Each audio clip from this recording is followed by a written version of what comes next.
రామయ్య సీతమ్మవారి వస్త్రాలు.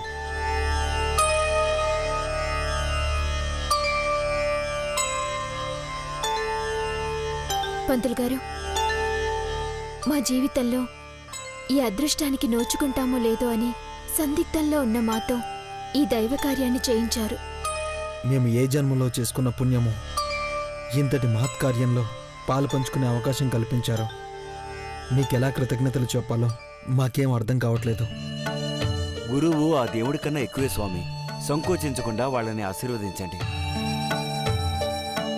దీర్ఘ సుమంగళీ భవ, సుపుత్ర ప్రాప్తిరస్తు.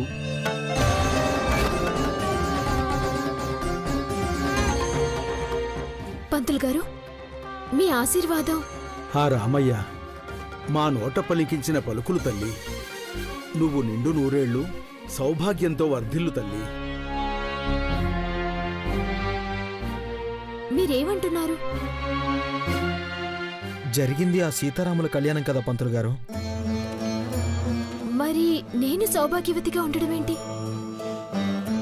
ఇది ఇది ఆ సీతమ్మ వారి తాళి. జరిగింది ఆ రామయ్య కళ్యాణం. దానికి మాకిచ్చిన దీవెనలకి సంబంధమేంటి? మీ ప్రమేయం లేకుండానే ఆ రామయ్య నిర్ణయం ప్రకారమే మీరిక్కడికి రాగలిగారు. ఇప్పటి వరకు జరిగింది ఆ సీతారాముల కళ్యాణమే కాదమ్మా, మీ ఇరువురి కళ్యాణం కూడా. ఈ రోజు నుండి మిమ్మల్ని భార్యాభర్తలుగా ముడివేశాడు ఆ శంకరుడు.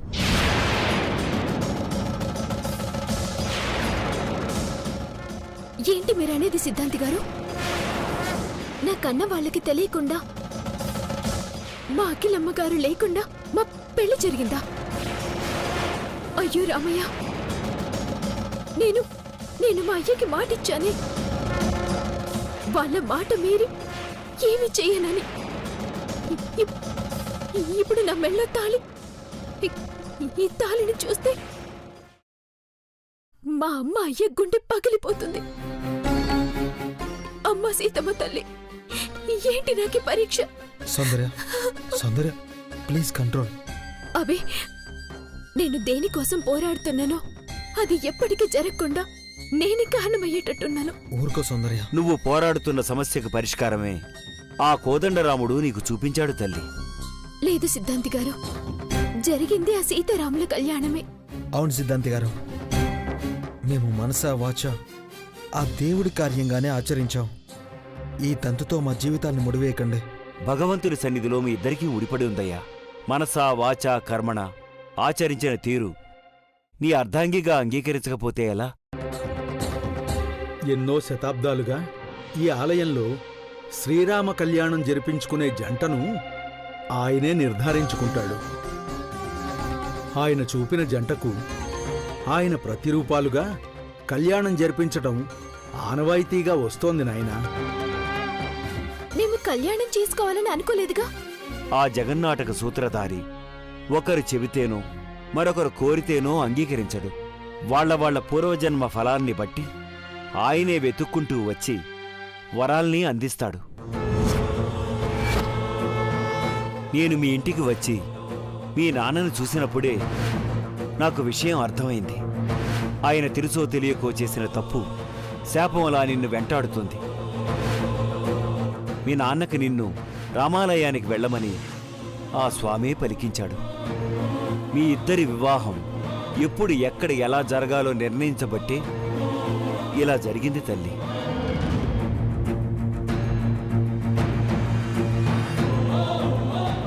మనసులో ఉన్న మనిషి గుండెలపైన ఏ తాలికి 3 ముళ్ళు వేశాడని సంతోషించాలా? కన్న వాళ్ళ కళ్ళ ముందు జరగాల్సిన తంతు ఇది. వాళ్ళకిచ్చిన మాట తప్పినందుకు కొంగిపోవాలో నాకేమీ అర్థం కావడం లేదు. సిద్ధాంతి గారు, మీరిందాక కన్యాదాన విశిష్టత గురించి వివరించారు. మరి ఆ అదృష్టాన్ని, పుణ్యాన్ని వాళ్ళకి దూరం చేసిన పాపాత్మురాలిని నేను. సౌందర్య, అమ్మా సౌందర్య, ఆందోళన పడకు తల్లి. జరిగిన దానిలో నీ ప్రమేయం ఏమీ లేదు. అంతా దైవ నిర్ణయం. నీవు కోరుకునే అందరి ఆశీర్వాదాలు నీకుంటాయి తల్లి. మీ జీవితాల చుట్టూ ముసురుతున్న కారుమబ్బులకు సమాధానమే మీ ఇరువురి కళ్యాణం. పోను పోను నీకే అర్థమవుతుంది తల్లి.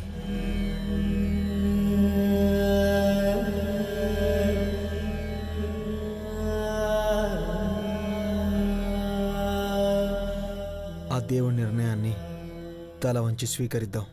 ఇందాక మీరు చేసిన ప్రమాణాలు గుర్తుపెట్టుకుని కష్టనష్టాల్లో సుఖదుఖాల్లో ఒకరికొకరు తోడుగా మీ జీవిత ప్రయాణాన్ని సాగించండి. అలాగే సిద్ధాంతి గారు. నా ప్రాణం సౌందర్య ఈ ఒంటరి అనాథకు ఆ దేవుడే తోడై నిలిచి మమ్మల్ని ఒకటి చేశాడు. నా ప్రాణం పోయినా తన చెయ్యి వీడను. నేను చేసిన ప్రతి ప్రమాణాన్ని మనస వాచ కర్మన ఆచరిస్తాను. అమ్మా, ఆ సీతారాముల ప్రతినిధులుగా కళ్యాణం జరుపుకున్నారు. ఆ ఆది దంపతులను ఆదర్శంగా తీసుకొని ఎన్ని ఒడిదుడుకులు వచ్చినా ఒకరికొకరు తోడు నీడై వర్ధిల్లాలి. ఆ తలంబరాల్ని నీ ఒడిబియ్యంగా మార్చిన ఆ స్వామికి ప్రసాదంగా చేసి నైవేద్యం పెట్టు తల్లి. అట్లనే సిద్ధాంతి గారు. ఇంకా ఏంటమ్మా ఆలోచిస్తున్నావు? గుళ్ళో ముడుపు కడదామని వచ్చిన నేను మెల్లో 3 ముళ్ళతో ఇంటికెళ్తున్నాను. వాళ్ళ ఆశీర్వాదం కోసం, అంగీకారం కోసం ఓపిగ్గా వేచి ఉండమ్మా. నిన్ను తప్పక అర్థం చేసుకుంటారు మీ వాళ్ళు. కానీ తొందరపడి ఏ నిర్ణయం తీసుకోవద్దు తల్లి. అట్లనే సిద్ధాంతి గారు. మీ మాటలే ఆ రామయ్య ఆజ్ఞగా శిరస వహిస్తాను.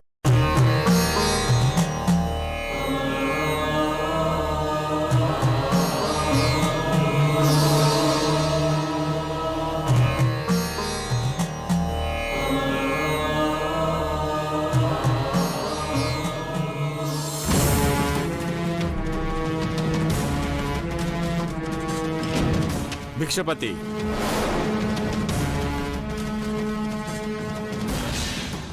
నువ్వు కోరుకున్నట్లుగానే బయటికెళ్ళడానికి అన్ని ఏర్పాట్లు చేశాను. ఆ సాక్ష్యం ఏంటో చూపించు. చూపించాలంటే ల్యాప్టాప్ కావాలండి. అందుకే ఈ ఏర్పాటు చేశాను. మీకు ఆన్ చేయటం వచ్చా? ఎవరిని ఏం అడుగుతున్నావో తెలుసా? ఒంటె దగ్గరికి వెళ్ళి నీకు ఎడారి తెలుసా అన్నట్టుంది. సారీ సార్, తప్పుగా అనుకోకండి. ఘట్టమనేని శివశంకర్, ఘట్టమనేని అఖిలాండేశ్వరి అంటే ఏంటో తెలిసే మాట్లాడుతున్నావా? అయ్యో, నేనన్నది నాకు ల్యాప్టాప్ ఆన్ చేయటం రాదు, మీరు చెయ్యండి అనబోయి మీకు వచ్చా అన్నాను. అంతే సార్, ఆన్ చేద్దాం రండి.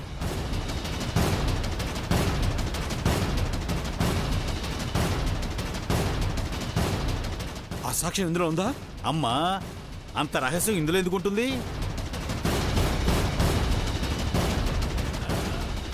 ఇదిగో ఇందులో ఉంది. 25 ఏళ్లుగా ఈ రహస్యాన్ని నా గుండెల్లో గుట్టుగా దాచుకున్నాను.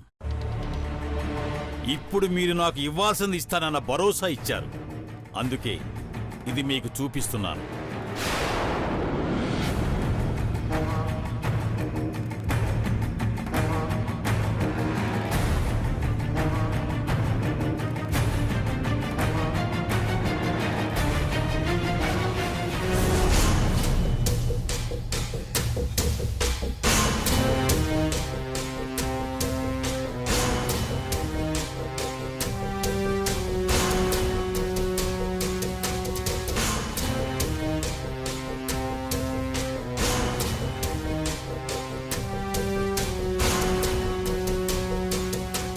ఏంటి రావడం లేదు?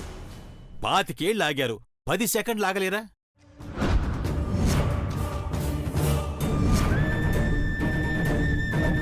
Super quality sir. అప్పట్లో 2K, అదే ఎక్కువ.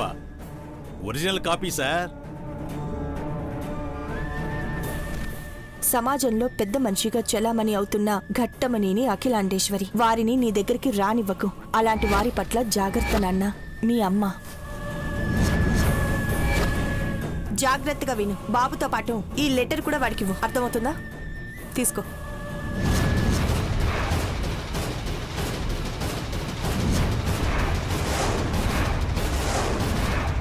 ఎస్, ఈ ఉత్తరం చూసే కదా అఖిలని అభి ద్వేషిస్తున్నాడు.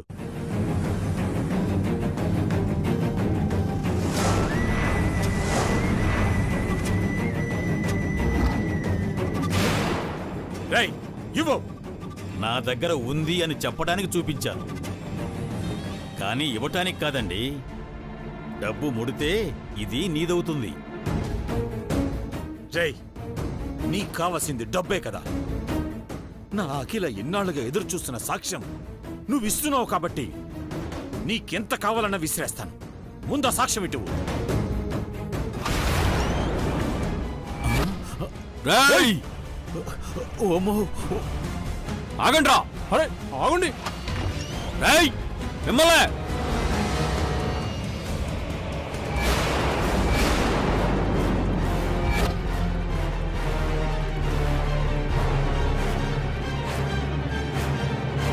రేయ్, వాడేదో తీసుకొని పారిపోతున్నాడు.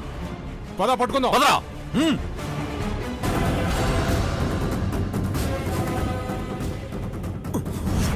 రేయ్, అటుపో! రేయ్! రేయ్,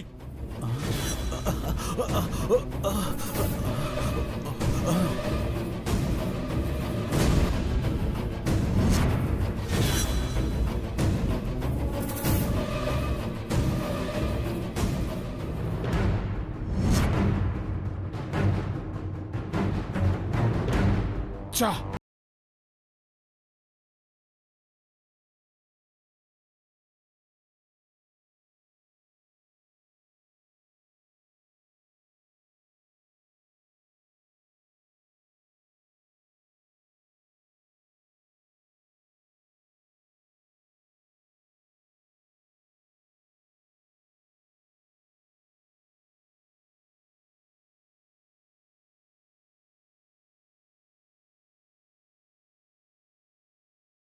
రేయ్, ఎటెళ్ళాడ్రా?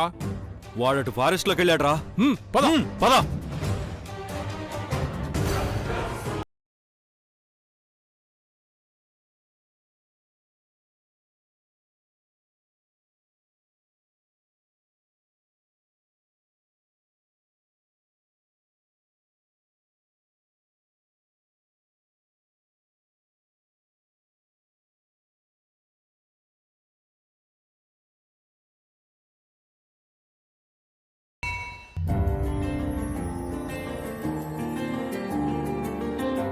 అభి,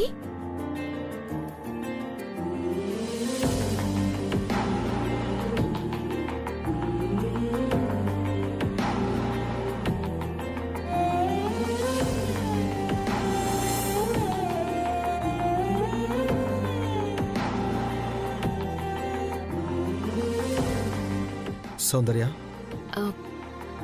ఇప్పుడు నేను నీ భార్యని. మెళ్ళో ఉన్న ఈ మాంగల్యం నిండు నూరేళ్లు సౌఖ్యంగా ఉండాలని ఈ కుంకుమని నా నుదుటి మీద సింధూరంగా పెట్టబి. సౌందర్య, నేను నీకేమీ కాకుండా మిగిలిపోతానేమో అనుకున్నాను, కానీ నీ మెడలో 3 ముళ్ళు వేసి నీకు భర్తనయ్యాను. భార్యగా అయ్యాక మొట్టమొదటగా నువ్వు అడుగుతున్న కోరికేంటో తెలుసా? నిండు నూరేళ్ళు నేను సుఖంగా ఉండాలని. కానీ నేను ఆలోచించేదేంటో తెలుసా? నా మూలంగా నువ్వెలాంటి ఆపదనో ఎదుర్కోకూడదు. నీ గుండెలపై నేను కట్టిన తాళి నీకు ఎలాంటి కష్టాలను కలిగించకూడదు.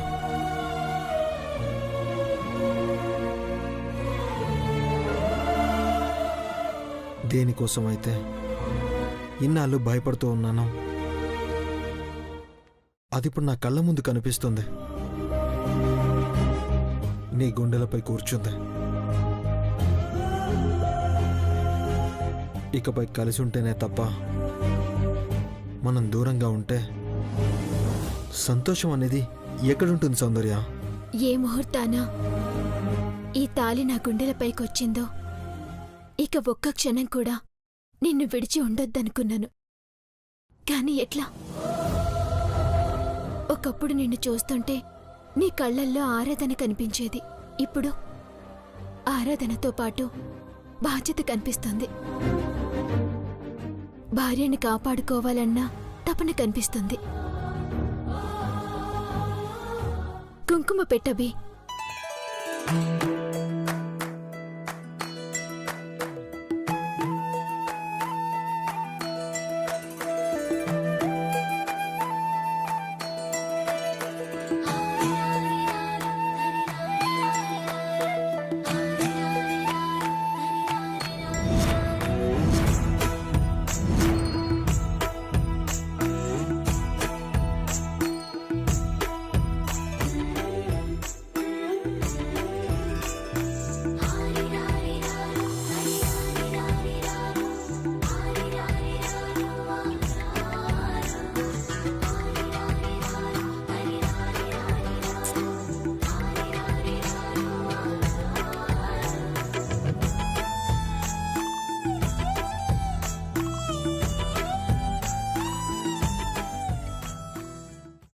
ఏది ఎలా జరగాలో ఆ పైవాడు నిర్ణయిస్తాడంటే ఏంటో అనుకున్నా. కానీ మన విషయంలోనే ఎవరు ఊహించిన విధంగా ఇలా రామయ్య సన్నిధిలో జరగడం అంతా ఆ సీతారాముల మహిమ.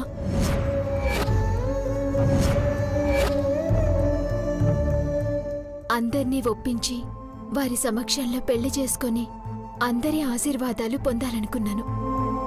అందరి బంధువులా ఆ సీతారాముడే అందరే ఆశీర్వాదాలిచ్చి మన పెళ్లి జరిపించినా ఈ విషయం అతి తొందరగా ఇంట్లో అందరికీ తెలిసేలా ఆయనే చేయాలని, చేస్తాడని నమ్ముతున్నాను.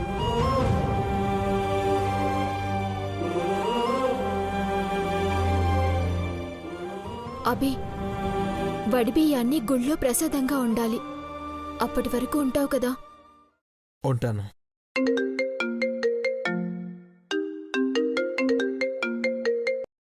హలో. హలో అభి, ఎక్కడున్నా? గుళ్ళో ఉన్నాను మేడం. అర్జెంటుగా నువ్వు రాగలవా? ఇప్పుడా? ఇప్పుడే ఉన్న పళంగా వచ్చే. నీ జీవితానికి సంబంధించిన ఒక ముఖ్యమైన విషయం నీతో మాట్లాడాలి. మేడం టైం లేదభి, తొందరగా రా.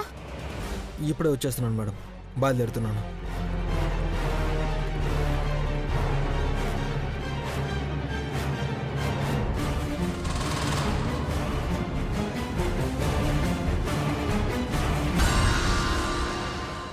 సౌందర్య, నేను అర్జెంటుగా వెళ్ళాలి.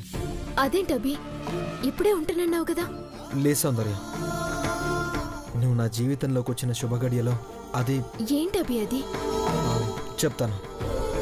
నేను ఇప్పుడు అర్జెంటుగా వెళ్ళాలి.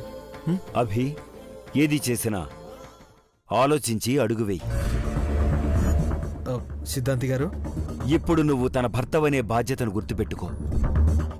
సౌందర్య, వెళ్ళొస్తాను. ఓ శుభవార్తతో కలుస్తాను.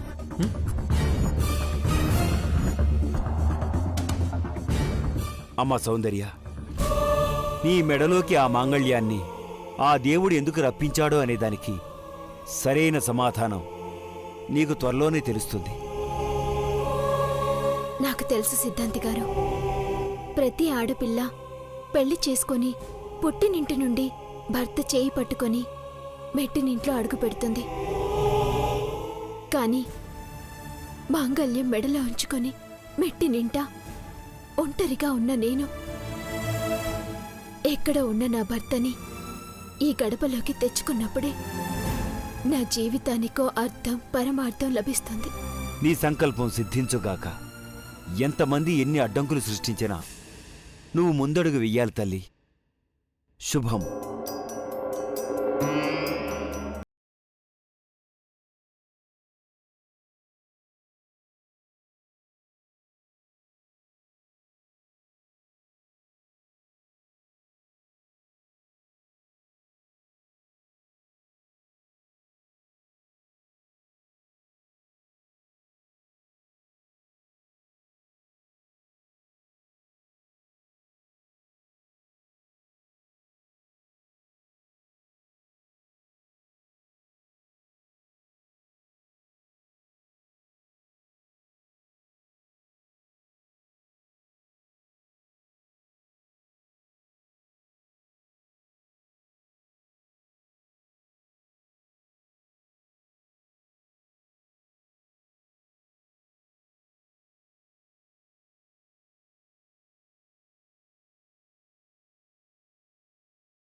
బావగారు నాశనం చేయబోతున్నారు అని అబ్బీకి చెప్పి అతన్ని పైకి పంపిద్దాం.